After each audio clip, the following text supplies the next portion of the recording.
রাসূলুল্লাহ সাল্লাল্লাহু আলাইহি ওয়াসাল্লামের যুগে আলকামা নামে মদিনায় এক যুবক বাস করত। সে নামাজ, রোজা এবং সাদগার মাধ্যমে আল্লাহ তাআলার ইবাদত বান্দিগিতে অত্যন্ত অধ্যবসায় সহকারে লিপ্ত থাকত। একবার সে এক কঠিন রোগে আক্রান্ত হলে তার স্ত্রী সাল্লাল্লাহু আলাইহি ওয়াসাল্লামের কাছে খবর পাঠালেন যে আমার স্বামী আলকামা মুমূর্ষু অবস্থায় আছেন। হে রাসূল, আমি আপনাকে তার অবস্থা জানানো জরুরি মনে করছি।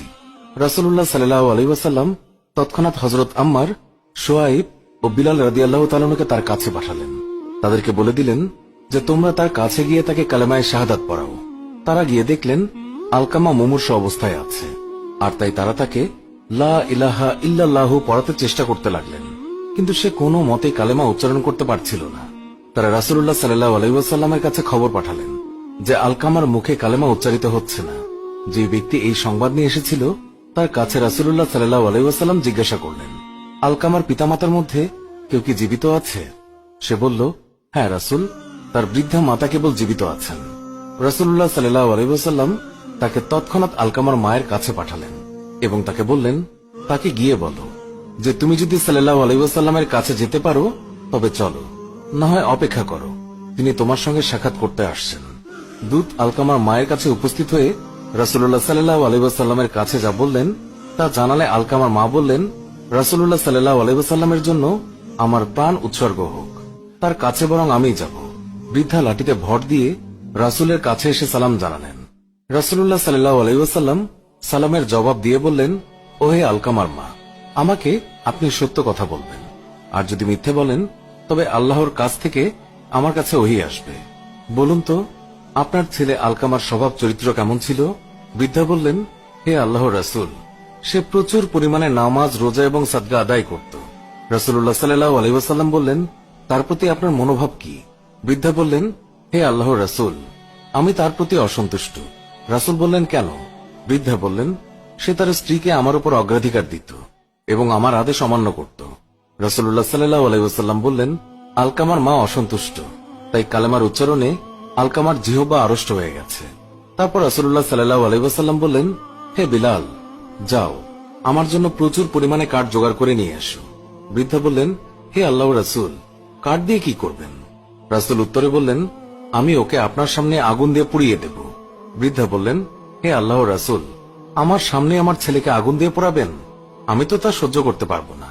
রাসূলুল্লাহ সাল্লাল্লাহু আলাইহি ওয়াসাল্লাম বললেন, ও হে আলকামার মা, আল্লাহর আযাব এর চেয়েও কঠোর এবং দীর্ঘস্থায়ী। এখন আপনি যদি চান আল্লাহ আপনার ছেলেকে মাফ করে দিক, তাহলে তাকে আপনি মাফ করে দিন এবং তার উপরে সন্তুষ্ট হয়ে যান। যে আল্লাহর হাতে আমার প্রাণ, তার কসম, যতক্ষণ আপনি তার উপরে অসন্তুষ্ট থাকবেন ততক্ষণ নামাজ, রোজা এবং সাদকা দিয়ে আলকামার কোনো লাভ হবে না। এই কথা শুনে আলকামার মা বললেন, হে আল্লাহর রাসূল, আমি আল্লাহকে, আল্লাহর ফেরেশতাদেরকে এবং এখানে সকল মুসলমানকে উপস্থিত তাদের সকলকে সাক্ষী রেখে বলছি, আমি আমার ছেলে আলকামার উপর সন্তুষ্ট হয়ে গিয়েছি। রাসূলুল্লাহ সাল্লাল্লাহু আলাইহি ওয়াসাল্লাম বললেন, ওহে বিলাল, এবার আলকামার কাছে যাও, দেখো সে লা ইলাহা ইল্লাল্লাহু বলতে পারে কিনা। কেননা আমার মনে হয় আলকামার মা আমার কাছে কোনো লাজ লজ্জা না রেখে যথার্থ কথাই বলেছেন। হযরত বিলাল রাদিয়াল্লাহু তাআলা আনহু তৎক্ষণাৎ গেলেন। শুনতে পেলেন ঘরের ভিতর থেকে আলকামা উচ্চ স্বরে উচ্চারণ করছে, লা ইলাহা ইল্লাল্লাহ।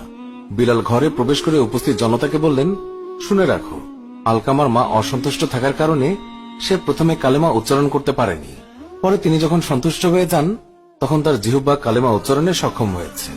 আলকামা সেদিনই মারা যায় এবং রাসূলুল্লাহ সাল্লাল্লাহু আলাইহি ওয়াসাল্লাম নিজে উপস্থিত হয়ে তার গোসল এবং দাফনের নির্দেশ দেন, জানাজার নামাজ পড়ান এবং দাফনে শরীক হন এবং তার কবরে দাঁড়িয়ে রাসূলুল্লাহ সাল্লাল্লাহু আলাইহি ওয়াসাল্লাম বললেন, হে আনসার এবং মুজাহিদগণ, যে ব্যক্তি মায়ের উপর স্ত্রীকে অগ্রাধিকার দেয় তার উপরে আল্লাহ, ফেরেশতাগণ এবং সকল মানুষের অভিসম্পাত। আল্লাহ তার পক্ষে কোনো সুপারিশ কবুল করবেন না। কেবল তওবা করে ও মায়ের প্রতি সদ্ব্যবহার করে তাকে সন্তুষ্ট করলেই নিস্তার পাওয়া যাবে। মনে রাখবে, মায়ের সন্তুষ্টিতেই আল্লাহর সন্তুষ্টি এবং মায়ের অসন্তুষ্টিতেই আল্লাহর অসন্তোষ। এমনকি পিতামাতা বিধর্মী হলেও তাদের সঙ্গে সদ্ব্যবহার করতে হবে। হাদিসে বর্ণিত আছে, আসমা বিনতে আবু বকর রাদিয়াল্লাহু তাআলা আনহু বলেন, কুরাইশদের সঙ্গে সন্ধির দিনে আমার মা মুশরিক অবস্থায় আমার কাছে এলেন। আমি রাসূলুল্লাহ সাল্লাল্লাহু আলাইহি ওয়াসাল্লামকে জিজ্ঞাসা করলাম, আমি কি তার সঙ্গে সদ্ব্যবহার করব? রাসূলুল্লাহ সাল্লাল্লাহু আলাইহি ওয়াসাল্লাম বললেন, হ্যাঁ, সদ্ব্যবহার করো। হযরত আবু উমামা রাদিয়াল্লাহু তাআলা আনহু বর্ণনা করেছেন, এক ব্যক্তি রাসূলুল্লাহ সাল্লাল্লাহু আলাইহি ওয়াসাল্লামকে তিনি জিজ্ঞাসা করলেন, সন্তানের উপরে পিতামাতার হক কি? উত্তরে বিশ্বনবী বললেন, তারা উভয়ই তোমার জান্নাত এবং জাহান্নাম। অর্থাৎ যারা পিতামাতার প্রতি যথাযথ দায়িত্ব পালন করবে তারা সফল কাম হবে, আর যারা অবাধ্যতায় লিপ্ত হবে তাদের জন্য লাঞ্ছনা। আমাদের সবার উচিত পিতা মাতার সেবায় নিয়োজিত থাকা, তাদের জন্য সবসময় দোয়া করা।